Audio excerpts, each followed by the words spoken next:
Hello and welcome back to the Cinematic Trinity with me, Kyran. And me, Michael. Today we're going to be talking about Gotham Knights, which is a game that came out a while ago, but we have just managed to complete. Not for lack of trying, so we're basically just going to talk about it. Give our brief that's what we're thoughts, here for. do a review. So let's get into it.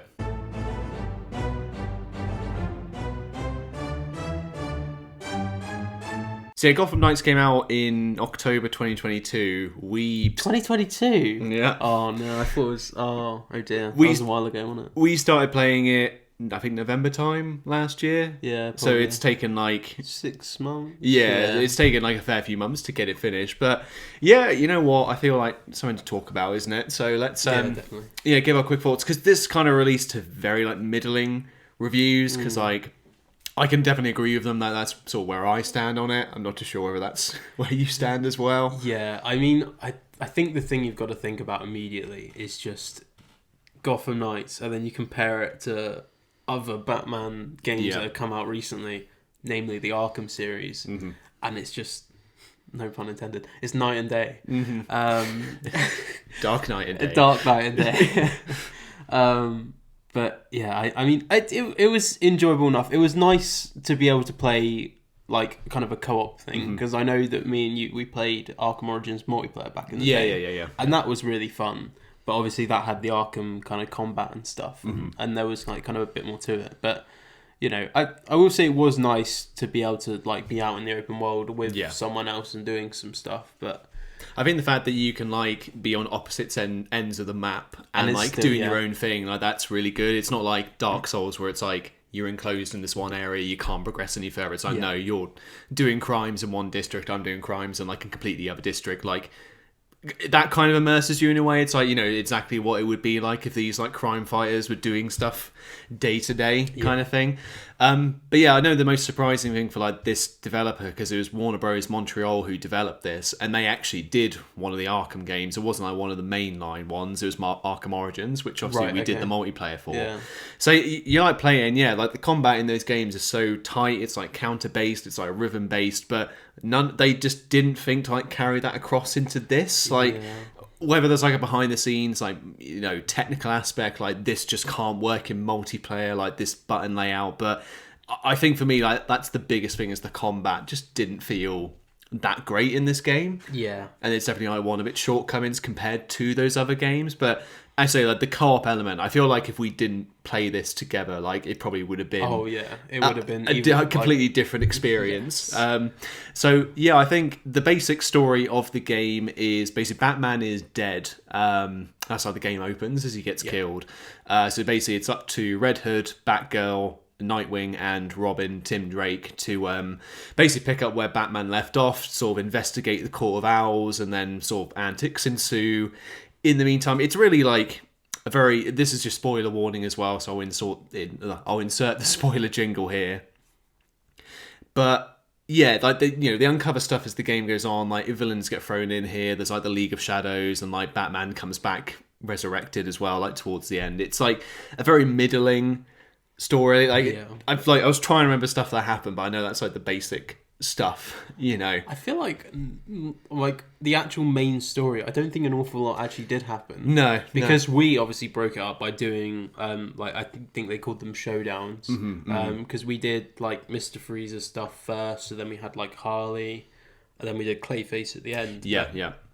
I think those quest lines actually probably took a little bit longer than the main story. It felt so, yeah. And there was definitely more story stuff to them that felt good, because Harley, I think Harley's whole thing is she escapes from Arkham, becomes a self-help therapist, but there's obviously some malicious scam thing going on, so you have to unravel that. Mr. Freeze kind of does his usual thing, wants to freeze the city, but except this time he becomes a mecha robot.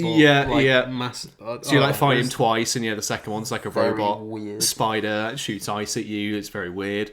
And then Clayface's was pretty cool, because basically in the context of the world, you thought they thought he was dead because he fought Batman once and basically got split up into a million pieces, but it's these pieces start to reform themselves, and Clayface, he's got amnesia, so he doesn't believe Batman's dead, so he thinks it's the day he died, that Clayface supposedly died. He's reliving that. It's really that's good stuff. But, like, the main story, there's just not like nothing really happened, and I think it did struggle with the whole there's four characters, because me and you did the section where you get like captured by the Court of Owls and it's like the maze bit, which, like, I mean, that was a bit boring to play through, because we weren't even together by that point. We kind of had to go for our separate trials and then meet up at the end. But then it's like you were playing Batgirl majority of the game, I was doing Red Hood.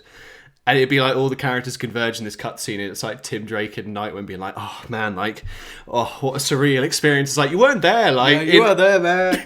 In the context, what we were doing, like, you know, it's some stuff like that pulls you out of it, because like, what are you guys like? Why are you so engrossed? You were literally just on the comms. Yeah. You were in the belfry. Yeah, because not doing anything. Because you have tried a couple of the the other characters. I still stuck with Red Hood just because.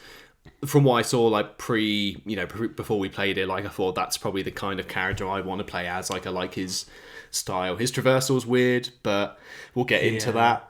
But yeah, at least you've tried like a couple of the other characters to like gauge their I guess their gameplay more than anything. Yeah, I mean, I started off with Nightwing because of the characters. I mean, like Dick Grayson's probably like my favorite Batman family character. I much prefer him as Robin than Nightwing, because I feel like a lot of the time as Nightwing, the design of him gets a little bit weird, especially when they give him like long hair. I'm not a fan of that. Yeah.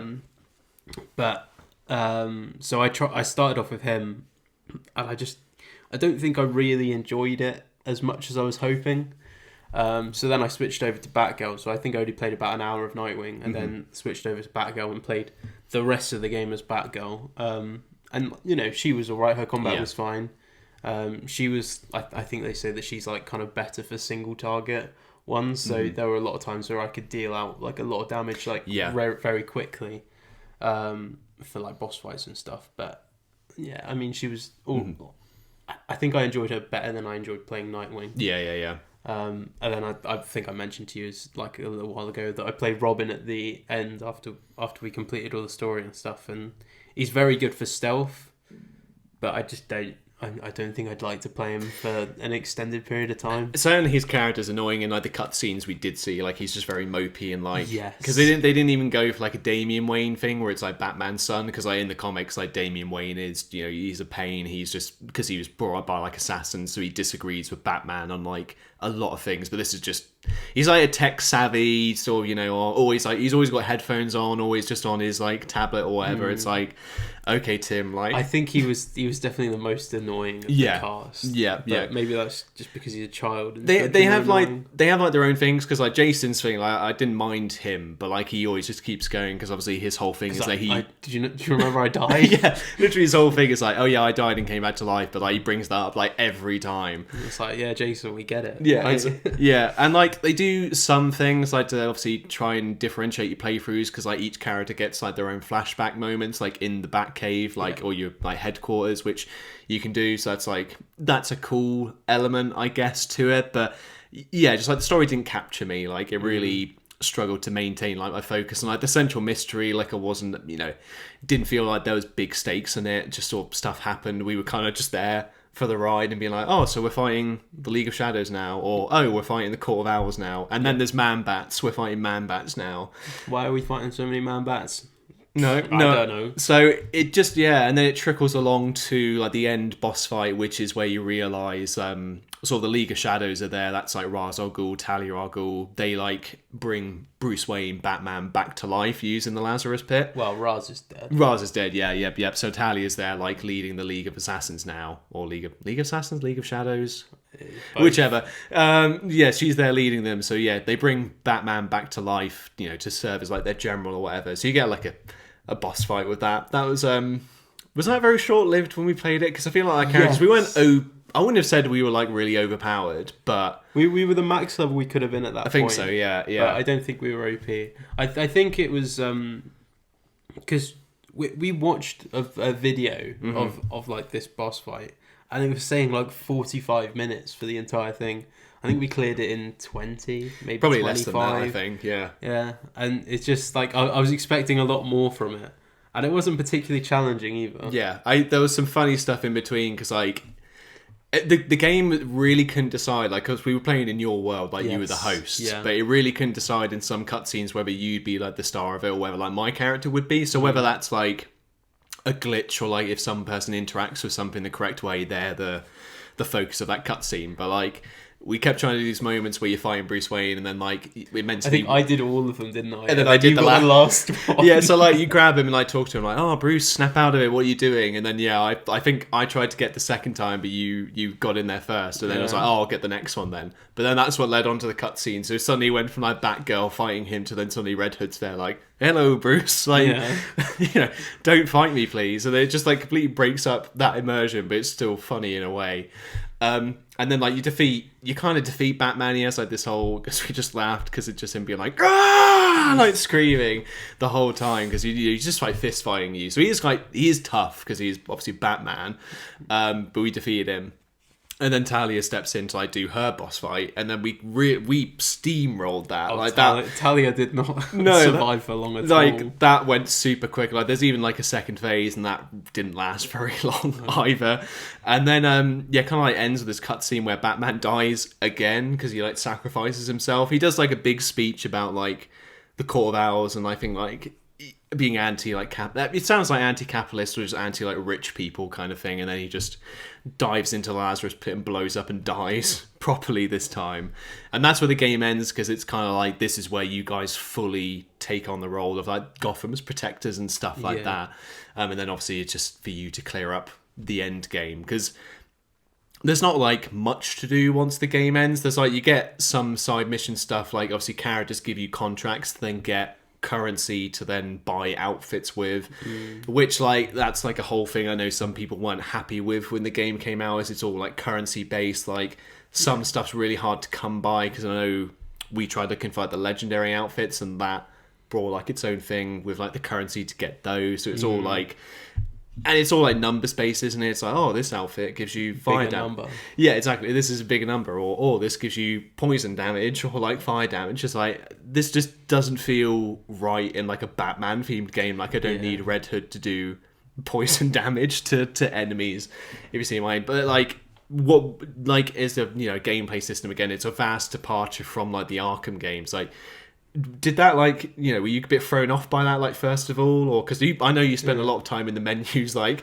all right, getting your like your build and stuff together, like, definitely more than I was. Yeah, I mean, because, like, they had, like, features like mod chips is what they called them, where you could just, like, add. A lot of the times it was just adding power, but then you got, like, I think one did, like, extra health, one did extra critical damage chance, and, you know, there were things like that. So I was, like, trying to get the best stuff for my current suit. So every time we leveled up, obviously I had to do it again, because we get mod chips as we're, like, exploring and stuff. So, I mean, that was a bit tedious, and I know it probably was for you as well, me being in the menu for, like, 15 minutes every time. Just there, like, just there at the door being like, here, and that's and that's the other funny thing, because it's like Michael needs your attention at the door. He's just like, I want to leave. Batgirl, please, can we go? Red Hood can't open doors by himself. He needs Batgirl to do it for him. But yeah, I mean, there's some things that are really quite overpowered with that, because by the end of the game I think it was, like, concussive batarangs. Okay, yeah. And that just made literally everything so easy, because like I think I had to throw, like, 6 batarangs, and then they were stunned, and they were stunned to the point where normal enemies you could take them out, like, just in that time that they're stunned. Bosses you can take it down, like, half their health. Well, like, mini bosses you can take down, like, half their health. Yeah.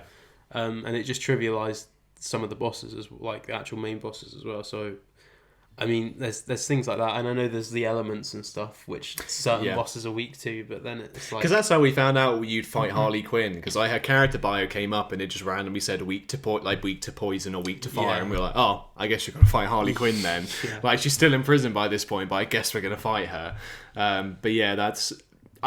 Some stuff I didn't notice too much. Like, I think concussion worked quite well, because I'd say it just stunned them for, like, loads of time, and you could really beat on them. But, like, fire took ages to, like, build up, and I didn't notice much, like, chip damage. I haven't used poison, so I can't speak to, like, that effect. But it just felt very weird to have, like, in the game and try and work that system into it. Yeah, I wasn't a big fan of it as well, because, like, the suits, like, obviously you've got the customization option of the suits.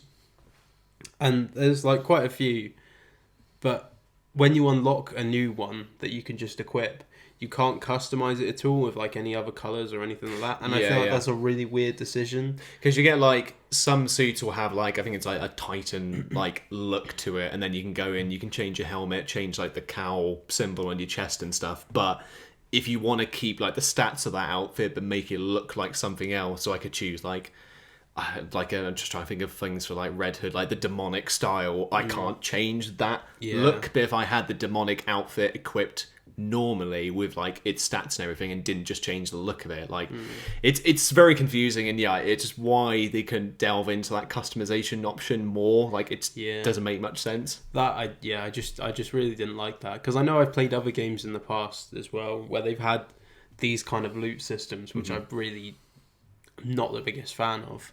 And they'll allow you to like change the skin of, like, maybe it's a weapon or maybe it's armor. They'll allow you to change the skin of that, but still keep the base stats. Yeah. And that's the way that I think it should be, because then you get kind of the best of both worlds. You get the stats that the game wants you to do in this very stat-driven game where you have to like grind out new gear and stuff, and then you get like the customization option, so you actually kind of, I don't know. It's just kind of nice to be able to have like a bit of differentiation. It just helps with the customization, and obviously you're building your character. So at least like if you can influence how it looks about the game, be like, no, you can't do that. Like you have, if you're gonna change the skin to look like another skin, you can't customize it any further. It's just gonna look like the basic version of that skin.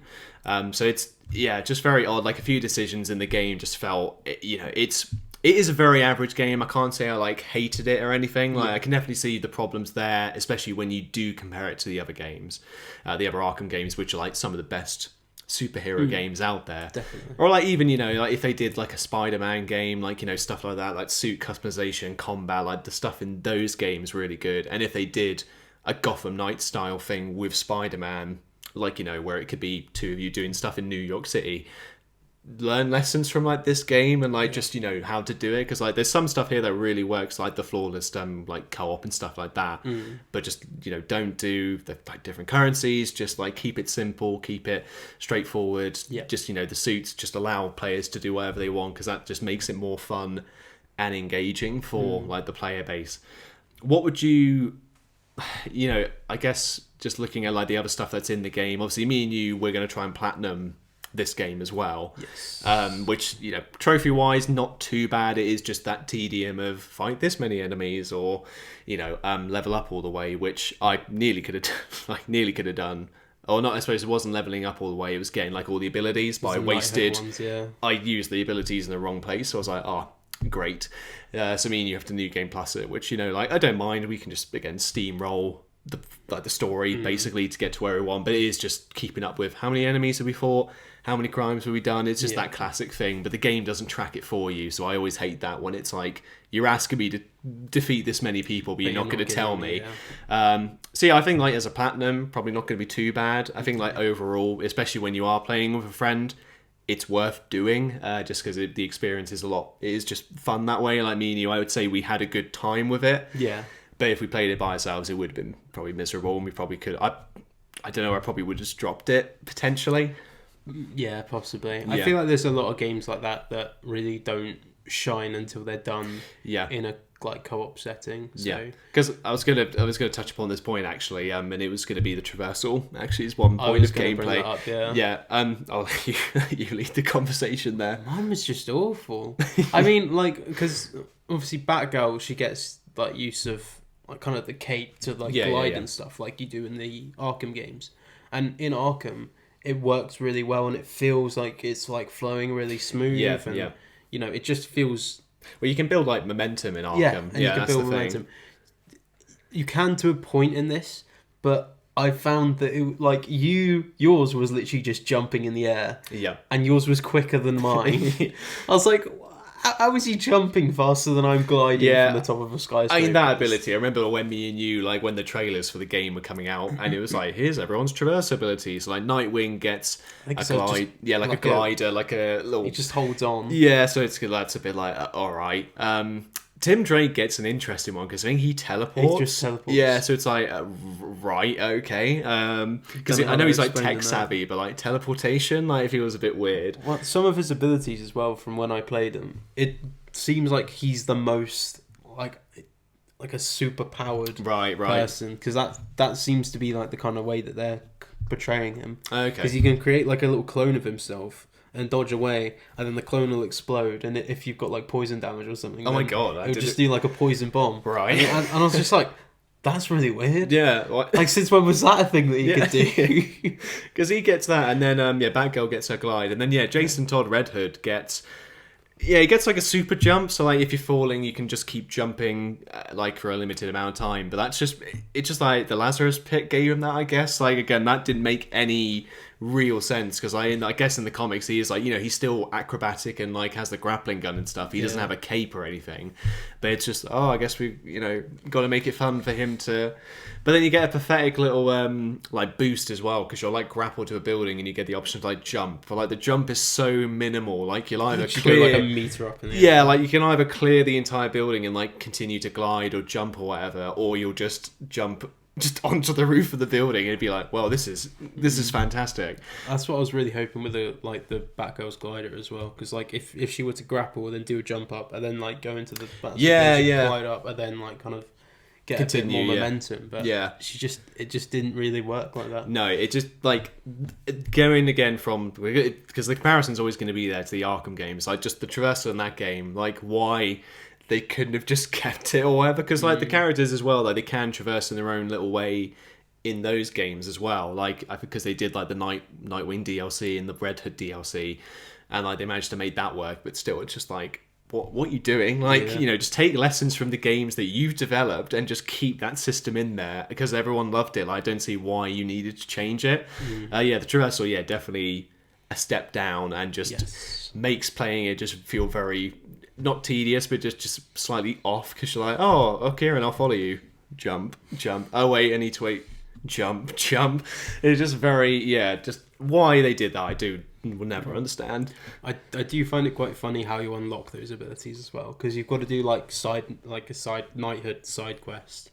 And mine, I think I just got some equipment from Lucius Fox, where I could like my already there cape could just go into like a glider form.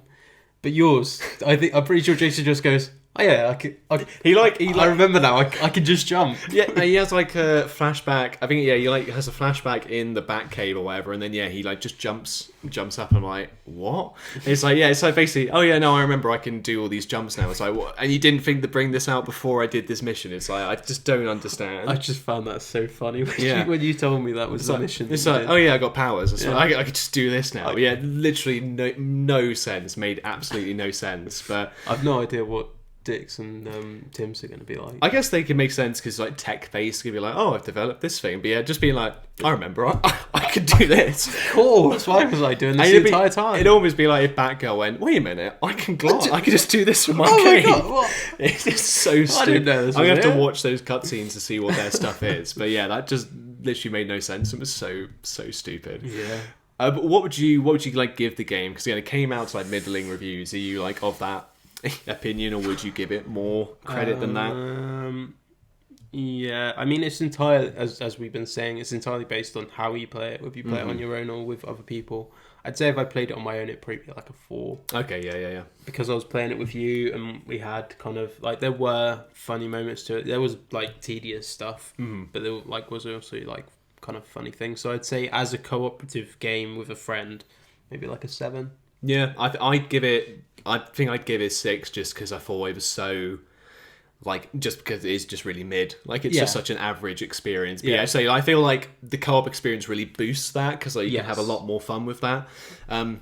Because I did put it like, sort of comparing it to like another game I played recently. I kind of kept it the same as like the Suicide Squad game. Like, I thought they're quite average. Like, and Suicide Squad, I was kind of expecting to absolutely hate it, but when I played it, I was like, you know what, it's like very average. It's done similar things to this game where you had a template to use. For some reason, you've chosen not to use the traversal. You've chosen not to use the combat from these previous games. But I just can't say I had a bad time with it. So I think I'll give it like a 6 out of 10 just because it is average. But yeah, definitely if you're going to pick it up, like if it's cheap, which we did, play it with a friend because that's honestly the best way to enjoy like this experience. And like you get stuff like the heroic assault mode, which is like a wave based, you make your way up like a tower and clear floors. Like we played a bit of that, and that like you find the same enemies as the previous game, as like the bulk of the base game, but like it's still fun because like again you're just doing it with someone else. If you were doing it by yourself, you'd be like, oh god, how many mob godmothers do I have to fight, or like shockers or like talons and stuff like that. So I feel like you just find it really tedious. Try and say mob godmother 3 times fast. Just the fun enemies of this game. But I think, there you have it. That was just our quick one. It's one of the games we've been playing, throwing a gaming episode your way. Maybe one day we can review the Suicide Squad game, or maybe I will. I've played the base game and finished it. I feel like from what you've seen, you probably don't want to play it. I don't know. I couldn't even say whether that would be fun in co-op. Like at least because like the AI is good, so thankfully you've got enough assistance. It's not like I was playing in for Jesus Christ. Like I need someone else to play with, like to help me get through this. But like I feel like just very tedious. Like just having another person there and being like, oh, you're gonna come with, or like, oh, shoot that guy, shoot, like because you're just doing the same thing. It's not like the combat's different for each character. You're all firing guns. But I don't know. Maybe one day we can review that. Yeah, I'm not sure. I'm not overly keen on any of the like characters they've got that you can play at the moment. I know they're saying that they're going to add more. So maybe...